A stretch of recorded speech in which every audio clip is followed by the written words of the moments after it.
I want to share with you this evening a little bit about myself, but it's to a very specific end. There's a trajectory to this. What you need to know about me is that my theology, my picture of God, is informed by my experience. It's informed by my story. As a little boy, as far back as I can remember, I began to develop a kind of survival ritual that I would go through. I needed to survive. And so I would come home from school, like all boys do, with my lunch bag in one hand and whatever my school supplies were in the other hand. And I would walk up to the house that we lived in, and I would immediately begin to feel sick to my stomach. I'd look at the door, I'd walk up those 3 concrete steps, I'd throw my things there on the porch, and turn around and refuse to walk in that door. In fact, I don't think I can remember ever voluntarily going into that house. I would go straight into the front yard, where there was a big tree. At least I thought it was big. I went and visited that neighborhood as an adult, and the tree wasn't as big as I thought it was, but it was higher than the house, and the first branch was so high that I had to, as a little boy, I strategically nailed 3 boards to the trunk so I could maneuver my little boy body up, grab the first branch, and start climbing. And I found a place at the top of this tree that was very comfortable. It was like a little cradle of 2 branches that I could just straddle and kind of lean back and just be there rather than in that house.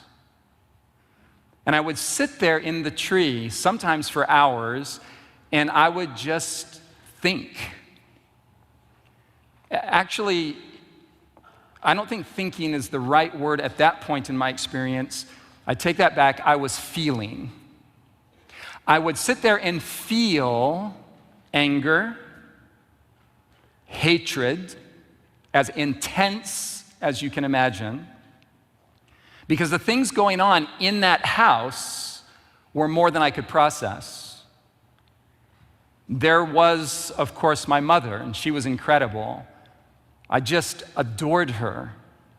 She was beautiful. She was the only person in the world who could make me laugh.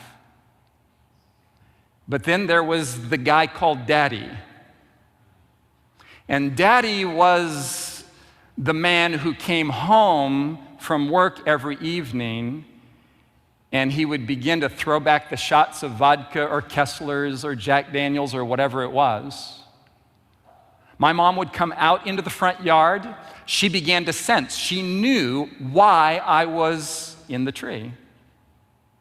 So she just let me stay there as long as she possibly could. She didn't even want to be in that house. But she would inevitably come out and she would call up into the tree, Ty, you need to come down. It's time for dinner, or you got to do your homework, or you need to clean your room. It's just time to come down. And I would slowly, reluctantly, I would come down.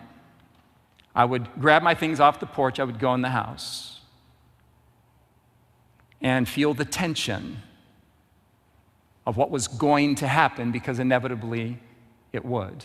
I had 2 younger brothers, a younger sister. My mother had developed her own survival ritual. She was a perfectionist. Everything was in place. Everything was impeccable. The table was set for dinner every night, beautifully set, everything in its place. This is what she was focusing on in order to process. And we would be called to the table, and 2 of us would sit on one side of the table, 2 on the other side, and Daddy would sit at one end of the table, and Mom would sit at the other end of the table. And one of the crazy things about that time in my life that stands out that I can remember as the oldest of the 4 children is I would literally communicate with my 2 younger brothers, and especially my sister. I had a very strong sense of protection for her as her older brother. And I would communicate with them with my eyes. I would look across the table and I would say with my eyes, don't have any accidents. Don't make any noise. Just eat. And inevitably, somebody would spill something, or the cutlery would hit the bowl or the plate and make a noise, or something wasn't exactly the way he wanted it to be, and he would just go into a rage. Sometimes he would just get up and leave the table, and we would just hear her screaming later in the night. Sometimes he'd just casually get up and take the whole table and turn it over and begin throwing things, smashing the dishes against the wall. My mom would inevitably tell us children to go to our room, and we would listen through the thin walls to the screaming, to the yelling, mostly screaming on her part. So I didn't want to come down from that tree. I adored her. She was my mom, and I couldn't bear to see her go through it again and again and again. But on this particular day, everything changed, because I followed my little ritual and I went to the porch and I threw my things there and I climbed up the tree, and this time my mom didn't wait and allow me to stay there as long as possible. This time she came straight out into the yard when she knew that I was home, and she, with a certain urgency in her tone, she called up into the tree and she said, "Ty," she said, "come down, come in the house, I need to talk to you." And then she said something that was completely foreign to me. "You need to come down before Charlie gets home," she said. Well, somehow I knew that was my dad because I heard his friends call him Charlie, but we never called him Charlie, and she never called him Charlie when speaking to us about him. I became very nervous, but I didn't know why.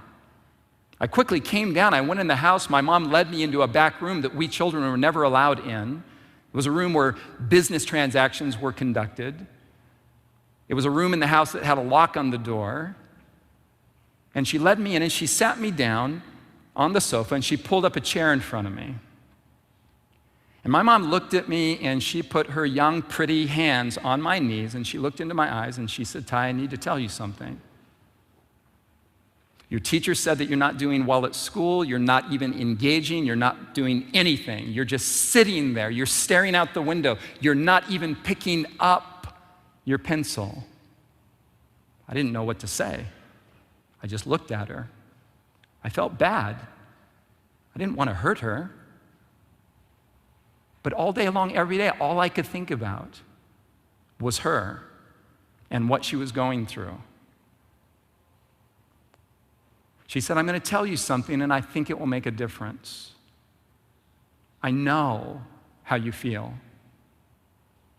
And I need to tell you something, and I don't know how you're going to take it. But please try to understand." And then my mom looked at me and she said something that absolutely floored me. She said, "Ty, Charlie is not your dad." Then my mother reached for an envelope. She opened it. She took a photo out. She put that photo in my hands. I sat there, 8 years of age, confused, not knowing what to think, saying things in my mind like, "Well, he's my dad, isn't he?" And I found myself looking at the face of a man in a photo that I had never seen before. And my mom said, "This is your dad. His name is Jonathan. Ty, your name is not Ty Ross," which was the name I was writing on all my papers until then. "Your name is Ty Gibson, and your dad is Jonathan Gibson. And Ty, this is what I want to tell you." And then she spoke words that were liberation for me. She said, "He never hit your mother." And everything changed for me. My dad, whoever he was, wherever he was, never hit my mother. I kept repeating it over and over again in my mind. Charlie came home that night from work. As he came in the house, there was a new boldness that came over the little boy. I walked up to him and I looked up into his big, ugly face. I'm telling you, it's true, he was ugly. And I said, "Your name is Charlie, and you're not my dad." He looked over at my mom, and he knew that she had told me. I won't go into the details except for to tell you that she received a beating one last time a few weeks later and worked up the courage finally to pile us 4 children in the car while he was passed out in a drunken stupor, and we drove off into the night, never to return again.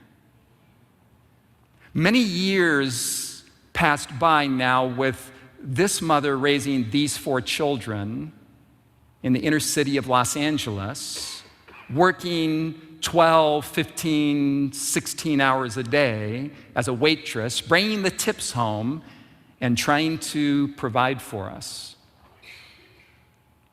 We hardly ever saw her, but I'll tell you what, I love that woman. And as the time went by, my little boy feelings began to grow up into thoughts.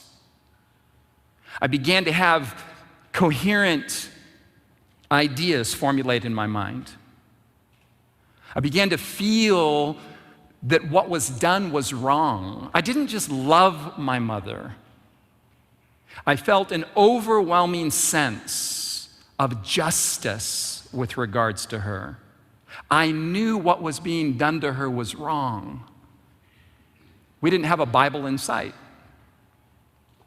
The name of Jesus was never spoken in our home. I knew nothing about God. I'd never heard of the 10 Commandments. If you asked me if I had ever read the book of Genesis, I would tell you I've heard of the rock band Genesis. What's the book of Genesis? I don't know. That's how foreign religion was to our home. And yet I knew things. There were 2 things going on inside of me that defined my life at this point. 2 things. If you would have come to me and said, "Ty, what's going on inside of you?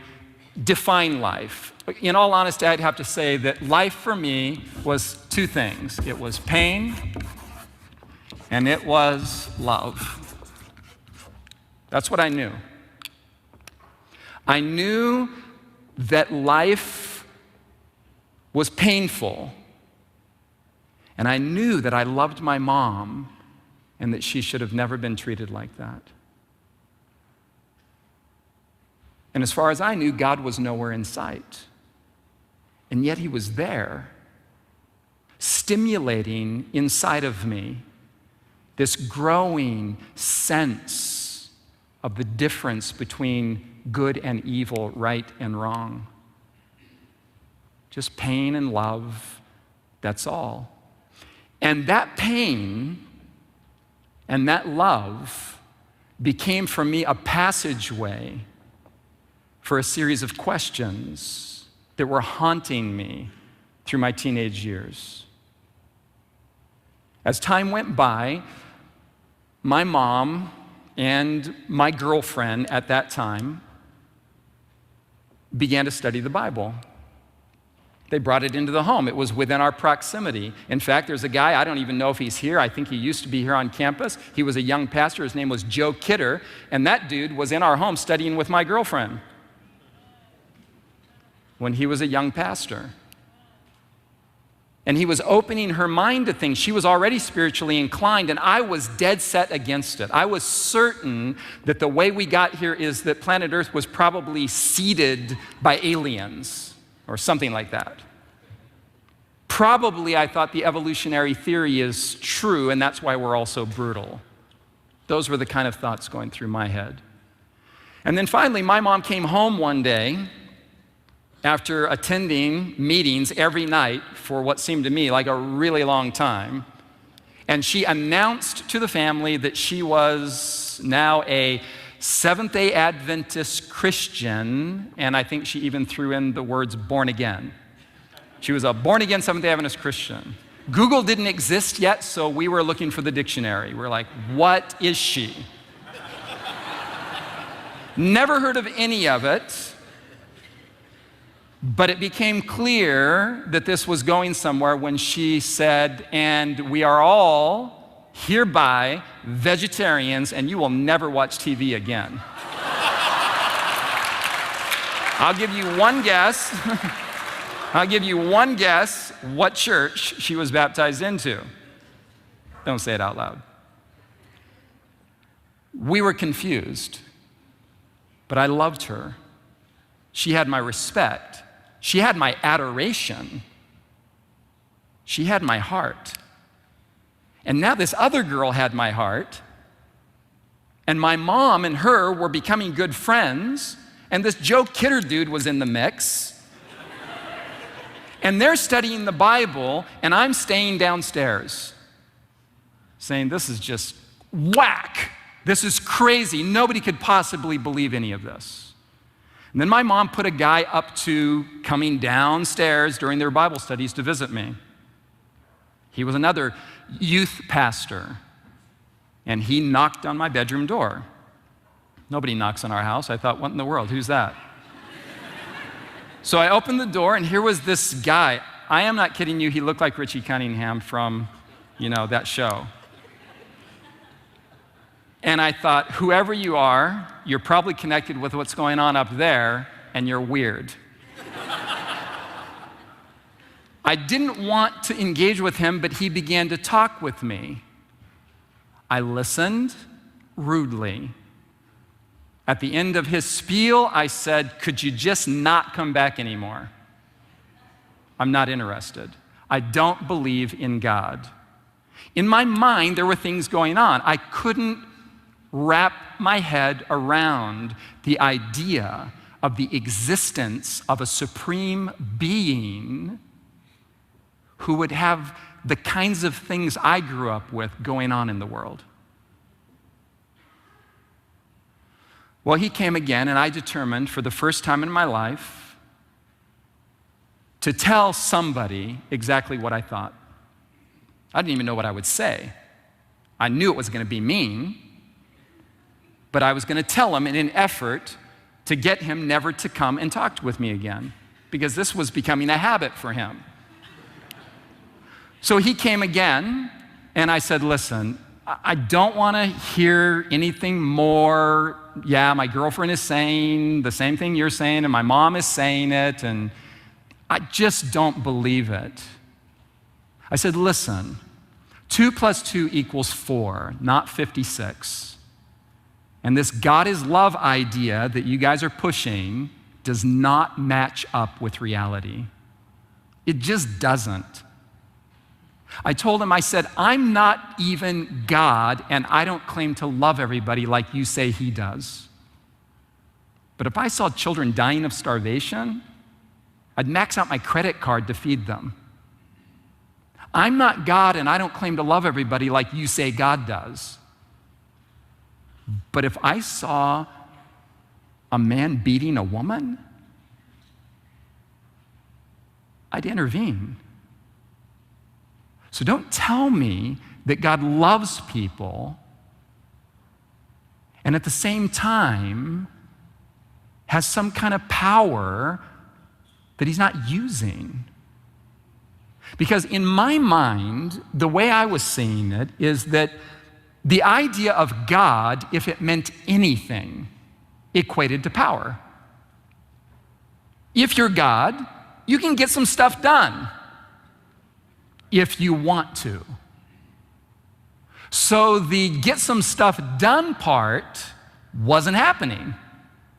So I thought, if God exists, and he most likely doesn't, but if God exists, he's got to be a monster of some kind.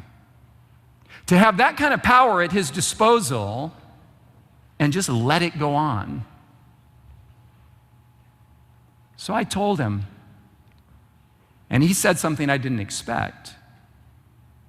Rather than giving me some kind of prepackaged religious answer, closing with "God said it, I believe it, that settles it for me," or something like that, he said, "I struggle with that too, and I don't get it."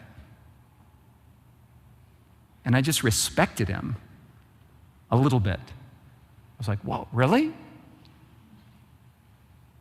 You're not going to give me a Bible verse? You're not going to try to make me yield to your authority source? You actually see what I'm saying and you don't get it either?" And he went a step further. He said, "God's got a lot of explaining to do." And now my respect level went up higher because I thought, if God exists, yes, he does have a lot of explaining to do. He said, "I'll never visit you again. I won't come around anymore. I know that you're not into this. Your mom just wants me to visit you." But he said, "If you would just do one thing, just one thing, would you be willing just to read the first chapter of that book?" And he pointed to a book on the table by our front door as I was seeing him out. It was a big, thick book with a black cover and no pictures. And I said to myself, I am not reading that. He said, "Just the first chapter." And there was an inspiration in that.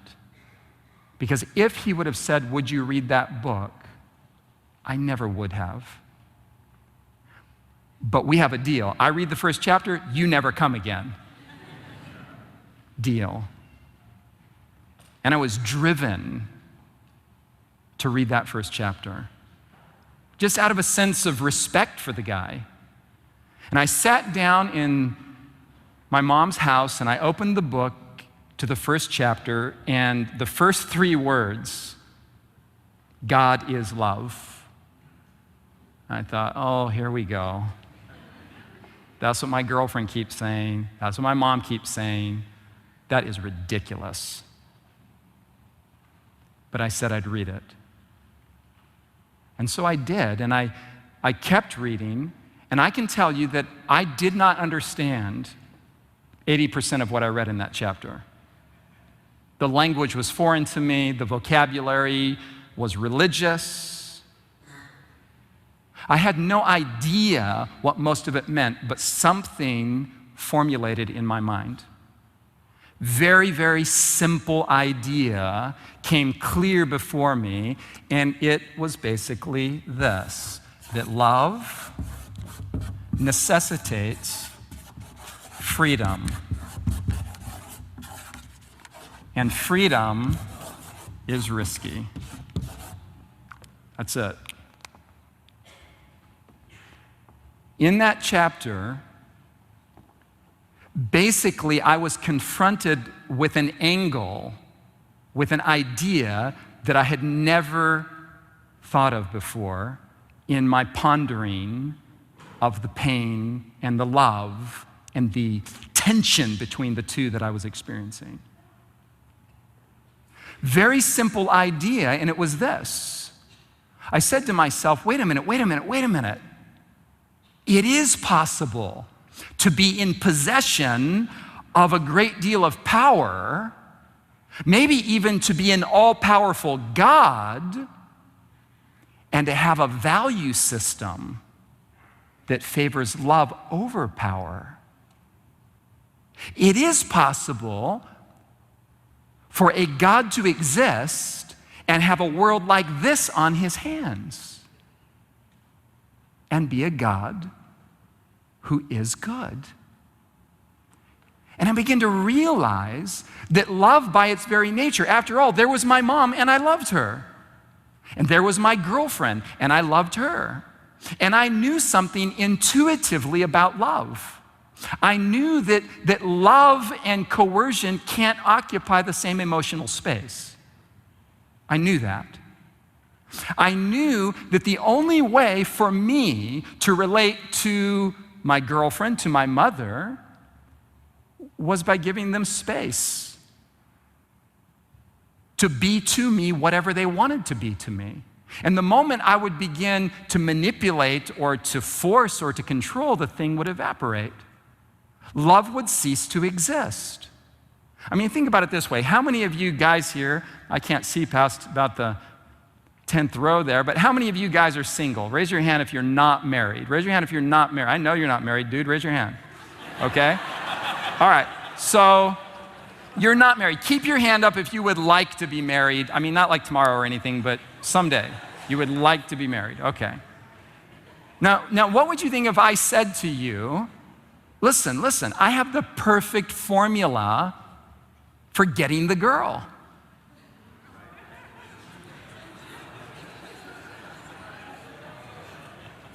All you need is a revolver. It's foolproof. You propose with a gun in your hand to her head. She will say yes. But here's the thing. The question will remain, does she love you? And the obvious answer is that she doesn't. Because you're posturing yourself, you're relating in such a way as to cause love to recede. The very potential for love is vanishing in that way of relating. I could point a gun out at this congregation tonight, and with an implement of force in my hand, I could tell you to stand up, and most of you would stand up. I would say sit down, and you would sit down. I would say, I really like French toast. Get on it. And you would start trying to get the ingredients to make French toast with a gun in my hand. But if I pointed the same gun at you and I said, stand up, sit down, everything's going fine. And in the next breath, I said, trust me. Go ahead, feel it. I want you right now to experience an overwhelming sense of loyalty toward me, or I will pull the trigger. Right now, I want you to feel affection for me and be my very best friend. Now! And the best you could do is lie to me. You would say, yes, I love you, I trust you, I'm loyal, don't shoot.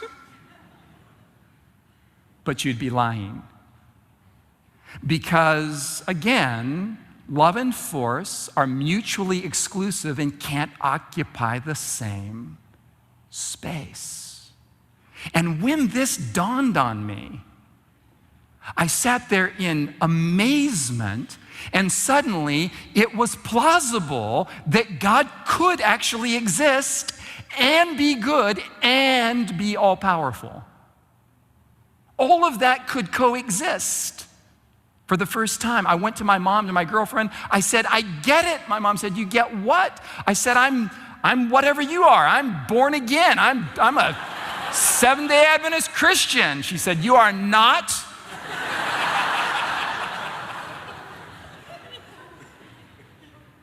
I said, Mom, I get it. And she said, you get what? And I began to explain to her this very simple idea. And she began to weep, and she said, there's no way you could understand that if you didn't really come in contact with the God that I love. She got it, now I got it. I married the girl. We've been married forever now. It's incredible. Anyways, I won't go on out the details, but here's the thing. This is the part you don't want to miss. What I was sensing, what I was experiencing, I discovered later on is the question that lots of people down through the ages have been asking, and I didn't know it. And this meant something to me, and you'll see why in just a moment. Because this question of why there is suffering in the world if God exists and God is love is the only branch of theology that naturally occurs.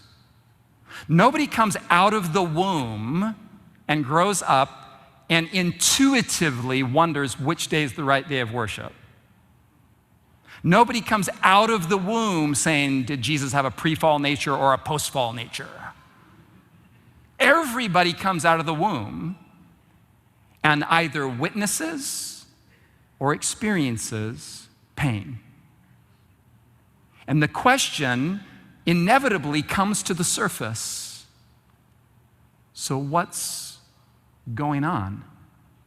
Why are things like this? Well, Epicurus, 300 years before Christ, in what's called the Epicurean riddle, said, is God willing to prevent evil, but not able? Then he is not omnipotent.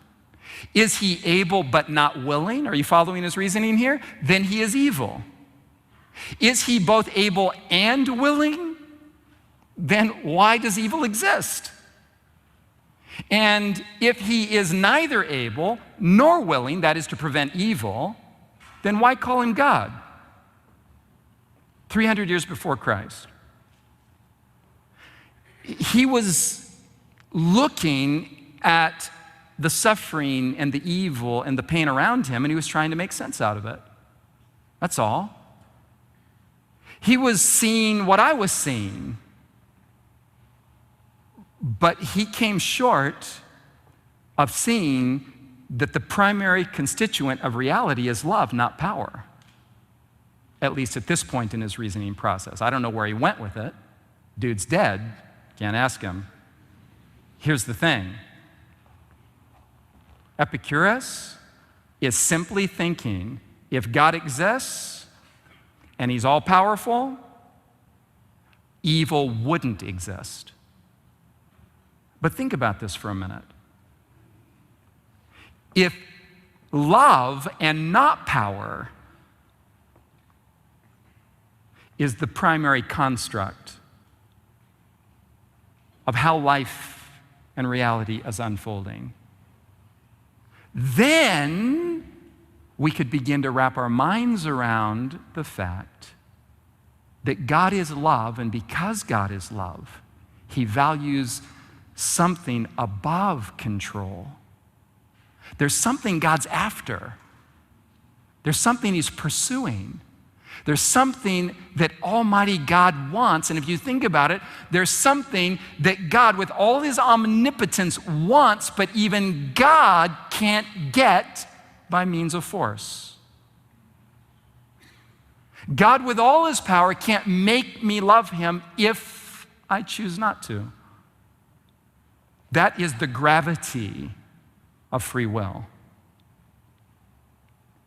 And once that registers, things begin to make sense. George MacDonald, in my opinion, just one of the probably top 5 human beings that ever put pen to paper, intuitive theologian, said this: is power or love the making might of the universe?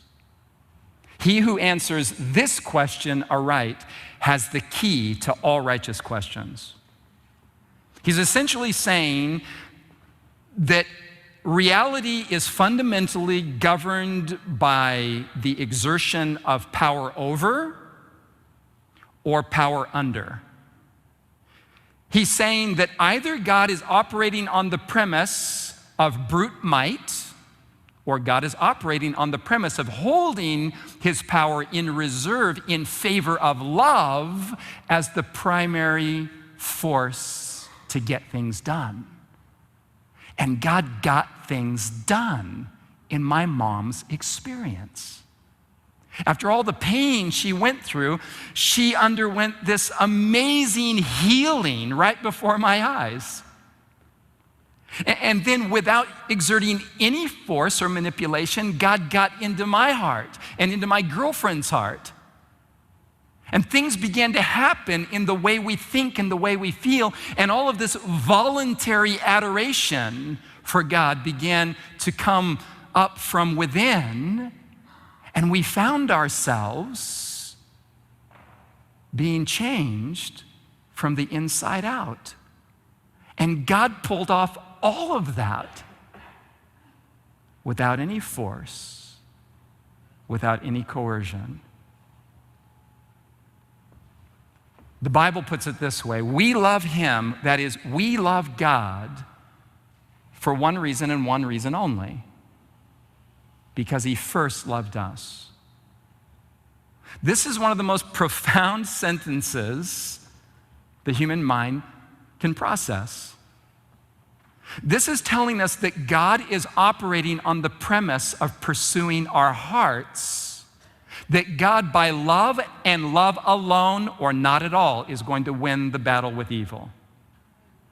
That there's one thing that God won't do. He won't cross the line to make me be something I don't want to be. Why? Because he's weak? No. Because he's powerful with a different kind of power. That sovereign God, in his sovereignty, chooses to hold omnipotence in reserve in favor of love. He's allowing me the dignity and the nobility of saying yes to him because I want to. Ellen White, oh man, this is amazing. This is probably Ellen White thinking at the highest level of brilliance that I've encountered in her writings, and this is amazing. In a single line, only by love is love awakened. That was the bottom line in her theology, by the way. We'll talk about that on another evening. But here, she's grasping the fact that love is God's ultimate objective, and that there's only one way for Almighty God with all his power to get you and me there. He's going to love you. He's going to love you. He's going to love me. He's going to love us to the nth degree of self-sacrifice. The door is open wide, and he's just over and over again through the gospel, through the providences of life, through every relationship that is beautiful and good and pure. Every time you encounter beauty of any kind, God is whispering through that beauty and telling you and me that there is an ultimate beauty to partake of. Every time you feel the surge of affection and passion in your heart for another human being, and you think, I could die for that person, the truth is being spoken at the deepest level. Every time you and I as human beings realize that we were made to love and be loved, the most grand and glorious truth of the universe is being told to us. That's who you are. That's who I am. As a little boy, I found refuge in that tree because the pain was more than I could bear. Well, I'll tell you this. God's love is so powerful and so healing that I actually feel like I just told you somebody else's story.